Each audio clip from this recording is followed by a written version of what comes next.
таптаза, жабыркап турчу дүйнөсү. Ысык көл жээгине кечинде чогулган 25 жеңүүчү толкунданып турган кездери катышуучулар өлкөнүн бардык облустарынан бар. Жаш толкун поэзия сынагына катышкан жаш акындар жана Мен дүйнөнү баланын көзү менен карайм сынагынын катышуучуларын тандап алуу өтө кыйын болгон. Себеби баарынын аракети, жаратмандыгы жүрөктөн чыгып, чыныбай акындай толкуп, ташып турган эле. Уюштуруучулардын айтымында сынак маалында ар бир ырга номер гана коюлуп, кимдин жан дүйнөсүнөн чыгып жатканы көрсөтүлгөн эмес.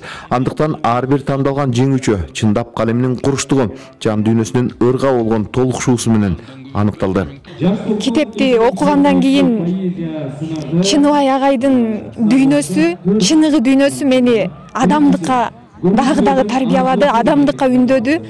Мындай Чыныбай агайдагы сапаттарды өзүмө сиңиргенге аракет кылып калдым. Анан аял затынын табиятын изилдегенди абдан жакшы көрөм. Ушул Нуржан эженин чыныгы аял болуп туруп, агайдын артында туруп, ошол агайды колдоп коштогону мага өтө өрнөктүү иш болду.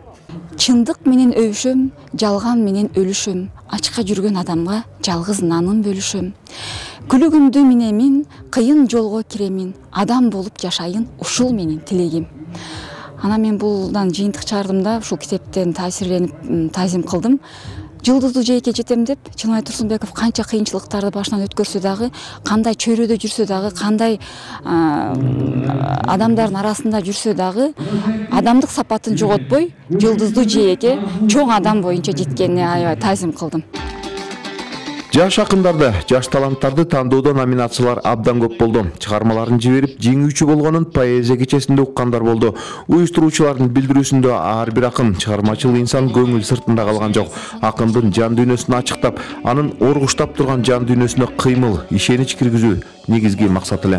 Мен ушул жеңиш мага буйрат деп ойлогон эмесмин. Анткени менин сезимимде ушул мырзалар алат деген орношуп калыптыр да.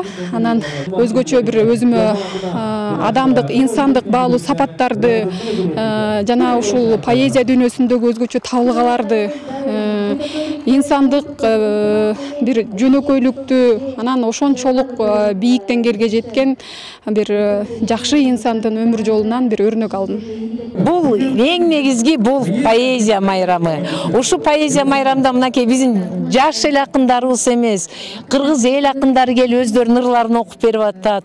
40-50 жаштагы акындарыбыз келип ырларын окуп берип атышат. Мен ойлоп атам, бул биздин поэзия дүйнөсүндөгү бир жакшы бир баарлашуу болуп атат. Акындар бири-бирин көрүп, таанышып, артында биздин улумундагы акындар артында кандай дүрт келатканын көрүшүп, аябай сүйүнүп атабыз деп айтып атышат да. Жылдыздуу жээк фестивали 2-чи рет салттуу түрдө өткөрүлүүдө. Уюштуруучулардын билдирүүсүндө мындан аркы поэзия майрамын эл аралык деңгээлге көтөрүүнү максат кылышууда. Эжил Мелисбек, Бакыт Шаймбетов, Ала Тоо 24, Ысык көлө болсо.